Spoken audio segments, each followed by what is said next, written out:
Hello, and welcome to another episode. This time, making another horrible little turnip house for Turnip28. Starting off with some foam core, carving it into rectangles, making a rectangular tower, and a base to mount it on. Beveling the edges, and trimming it down, so it will blend nicely onto the table.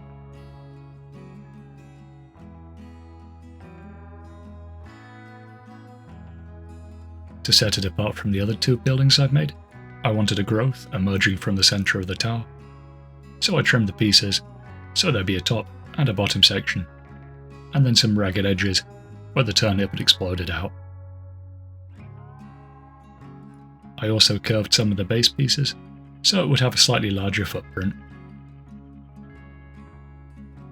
With the template created, I took the hot glue and stuck it all together.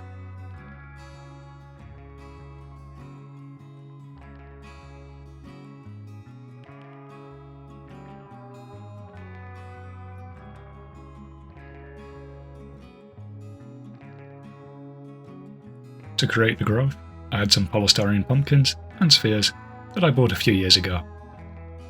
These normally appear in hobby stores around Halloween and autumn, and they are great for Turnip28 and do a lot of the legwork for you. Then just slicing and dicing up some of the polystyrene balls, so you get a nice bulgy sort of tumory shape on top.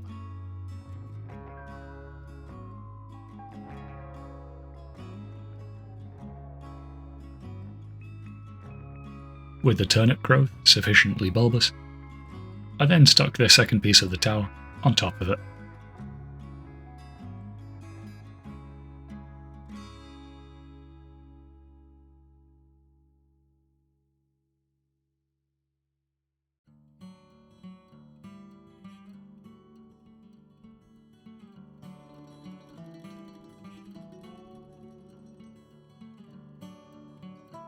I had some leftover stone flagstones from a previous build where I didn't like them and I just chopped them off, so using those around the base so I wouldn't have to make new ones. Then grabbing what I was sold as balsa wood but almost definitely is not, probably basswood instead, I took a knife, splintered down the edge, beveled it a bit, and roughed it up so I could make some timber beams poking out of the framework. Using hot glue to attach them underneath the roof where the thatching would sit. Then to build up the plaster on the walls, I took some polyfiller, which has almost definitely gone off, so I added a little bit of water, and it became somewhat smearable again, so I used it to coat the walls and give it a nice bit of texture, using a tiny spatula so I could better control the application and get a finish that I liked.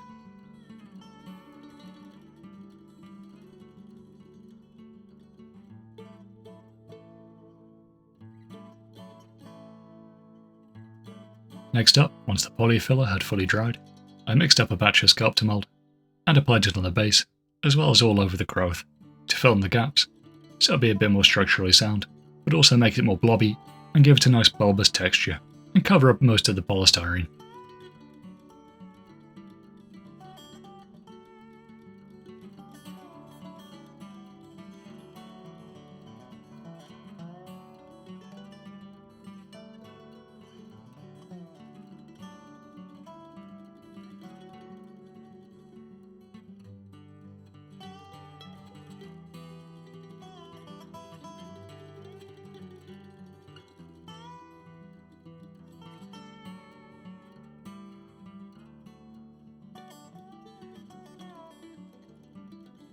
To further blend in the polystyrene balls and give it a nice crusty texture, I took some Hobbycraft concrete paste and some of these resin teeth I got off Amazon, because I really just wanted to up the ick factor on it.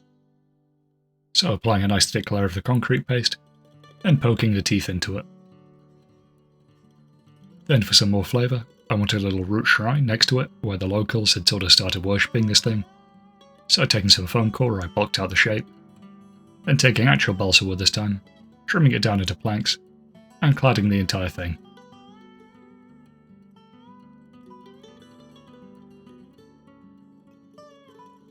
Using a sculpting tool, I formed it into planks, and chipped away at the edges to give it a bit more depth.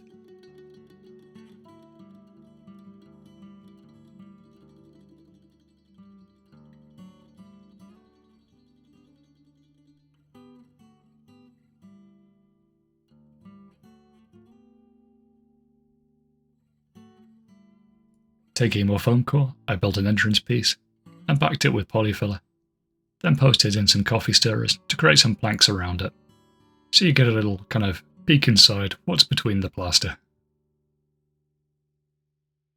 For the thatch roofing, I took some fur costume trim and connected it together using a piece of masking tape coated with Mod Podge, which apparently is meant to be a really good bonding, as the glue soaks into the masking tape, and you're meant to get a semi-indestructible kind of paper mache. I don't know if I can fully agree with that, but it did hold together. Taking a pair of scissors, I then trimmed the hair to make it look more like clumps of hay, cutting it into 3 distinct levels.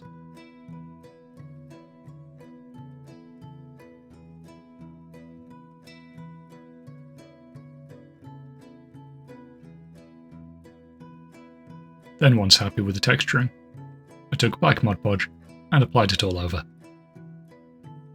Also making sure to bunch up and push the paint back up against the grain of the fur, so you get a bit more kind of natural clumping.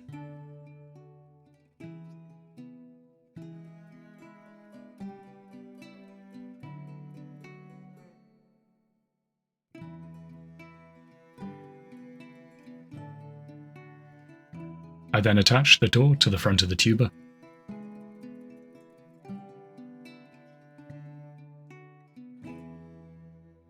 Then also attached the altar, slightly to one side. Mixing up a batch of texture paste, I then smeared it all over the base.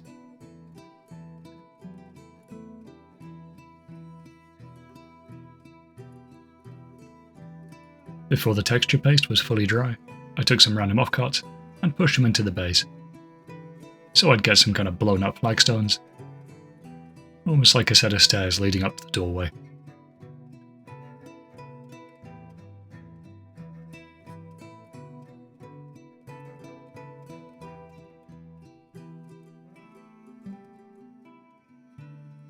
Going in with more black gesso, and then primed the entire piece.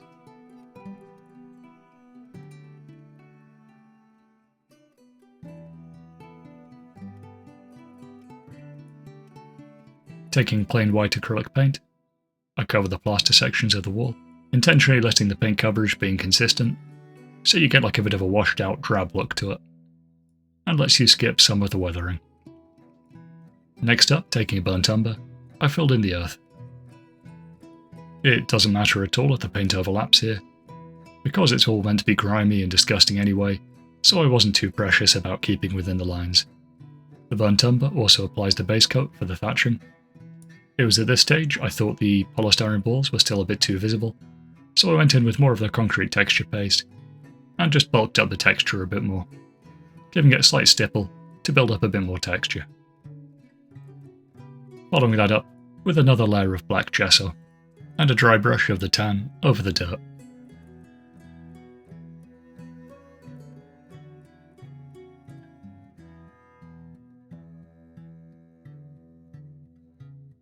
The tan colour also formed the second layer of paint on the thatching, which I then knocked back with a black wash.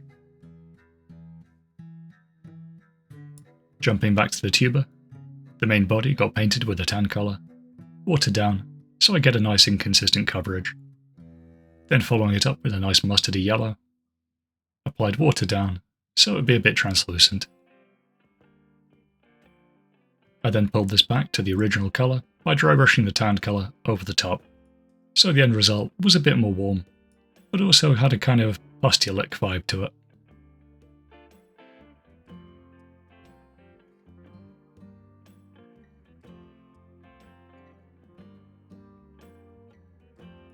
I applied a door over the door frame to stop any drafts getting in, then attached the roof in sections using hot glue, starting at the back, then filling in the sides and pressing it down fully on each.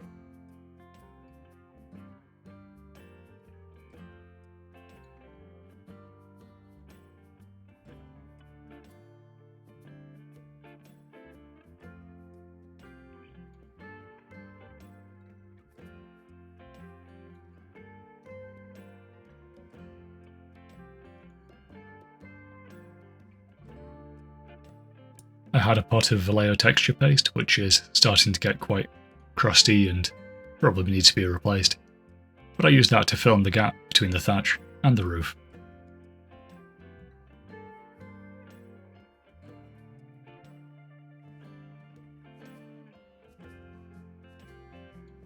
To create some foliage, I took two types of flock, one made of foam, the other which I think is probably cork. Then mixed it together with some PVA glue, then applied it onto the build, focusing the application around the base of the tuber and around some of the stonework.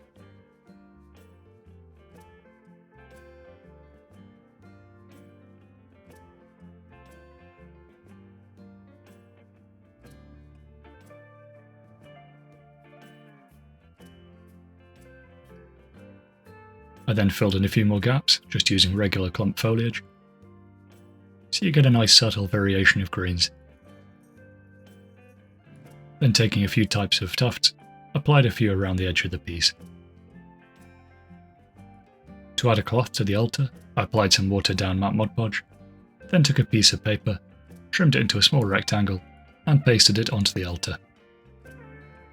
Then taking an absolute random assortment of bits, from helmets, teapots, and all sorts of weird stuff from my bits box, I picked up pretty much anything that could be on an altar and offered to this giant vegetable god thing. So I primed them up using black gesso, then glued them onto the altar using matte Mod Podge. I weathered the altar cloth by wetting it slightly, then using a pair of tweezers just to gently rub away the edges.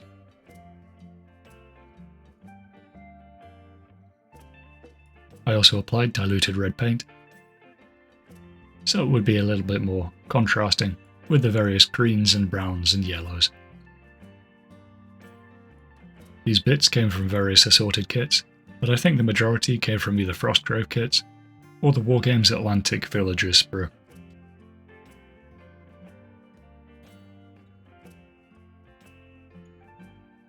Once they'd been stuck in place with Mod Podge, I then went in and painted the rest of them.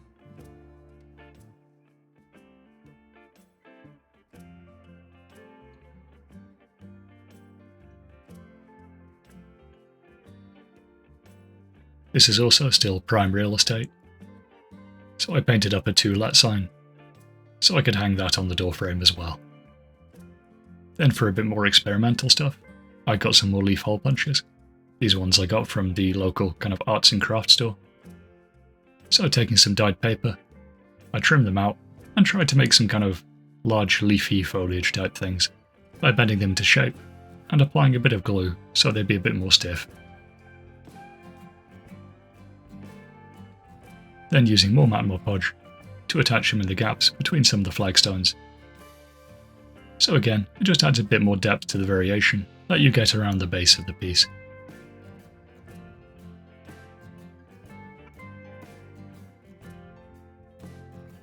It was also time for me to start renting the place out, so I attached the renting sign.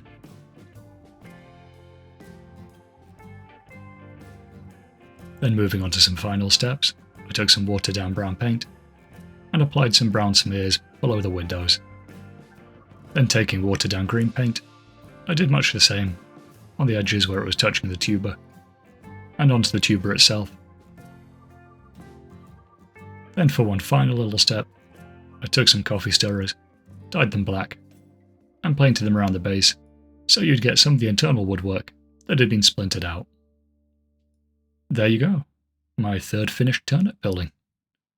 These are really fun to make, they don't feel too exhaustive, but you can also just have fun with them and basically treat them like they're their own character. So yeah, big fan of these type of builds, although I don't reasonably know how many more buildings I can make for turnip, as I already have enough for a small hamlet. But anyway, thanks so much for watching, and I hope to catch you next time.